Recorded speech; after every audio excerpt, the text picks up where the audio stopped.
ঢকুৱাখানা মাজুলী সংযোগী পথ মেৰামতিৰ দাবীত পথ অৱৰোধ কৰি প্ৰতিবাদ মাছ জালভাৰী গাঁওবাসীৰ। দ্বীপ জিলা মাজুলীৰ সংযোগী একমাত্ৰ স্থলপথ জালভাৰী হোমদিয়া লোক নিৰ্মাণ বিভাগৰ অতি জৰাজীৰ্ণ পথটো মেৰামতিৰ দাবীত আজি মাছ জালভাৰী গাঁওবাসীয়ে পথত বাঁহ বান্ধি তীব্ৰ প্ৰতিবাদ সাব্যস্ত কৰে। পথটো মাছ জালভাৰী গাঁও অতি বিধ্বস্ত অংশত আজি দুপৰীয়া শ শ পুৰুষ মহিলা ওলাই আহি বাঁহ বান্ধি এঘণ্টাৰো অধিক সময় ধৰি অৱৰোধ কৰি ৰখা দুয়োপাৰে আবদ্ধ হৈ পৰে শ শ যান বাহন।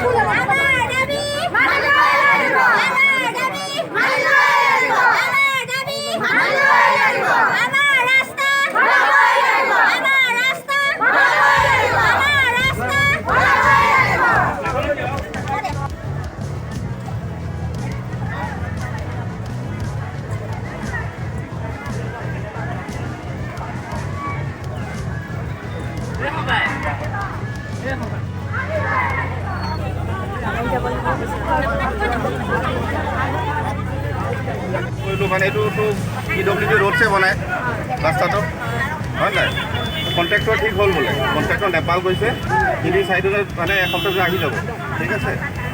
কণ্ট্ৰেক্টৰে মানে এটা এডমিনিষ্ট্ৰেটিভ এপ্ৰুভেল পাইছে আৰু ৱৰ্ক পোৱা নাই, মানে এইটো এক্সিকিউটিভ ইঞ্জিনিয়াৰক দিব, আমি চাৰা চিঠি লিখিম আজি, কিন্তু ৱৰ্ক অৰ্ডাৰ পাইছে, ঠিক আছে। এসপ্তাহৰ ভিতৰত আপোনালোকৰ কাম আৰম্ভ হৈ যাব।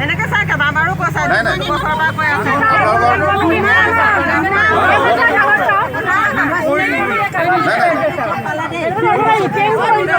PWD ৰোড চক ৱৰ্ক অৰ্ডাৰ দিছে, মানে কণ্ট্ৰেক্টক দিছে। নাই নাই বুজি পাইছে,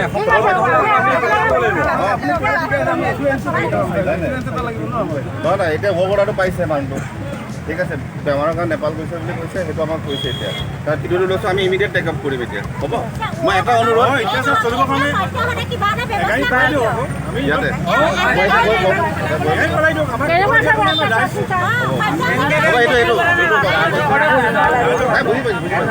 এই ৰাস্তাতে মই আপডাউন কৰোঁ, বেয়া লাগিছে হয় নাই। মই আজি এতিয়া গৈ পিনি কওঁ যে এইটো যোনটো আপোনালোকে কৈছে, ৰিকুৱেষ্ট কৰিছে, সেইটো ৰাখোঁ। তাৰপিছত আপোনালোকৰ ৱৰ্ক অৰ্ডাৰটো আমাৰ গাঁওবুঢ়া আছে, ৱৰ্ক অৰ্ডাৰটো আপোনালোকক দি দিম।